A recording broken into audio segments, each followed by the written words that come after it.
दोन जीवाची बाई घरातली कामं उरकून शेतातील खळ्यावरचं धान गोळा करण्याकरता अन्य 3 महिलांसमवेत शेतात गेली।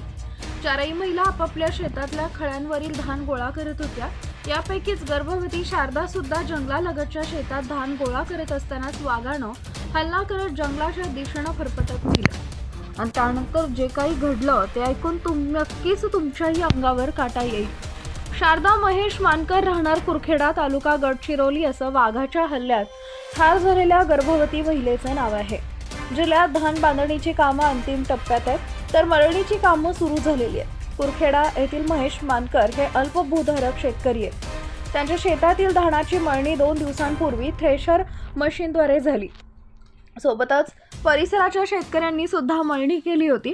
मळणी केल्यानंतर धान गंजीवरील व परिसरात पसरलेले धान गोळा करण्यासाठी शारदा मानकर व अन्य 3 महिला आपापल्या शेतात सकाळी 11 वाजेच्या सुमारास गेल्या।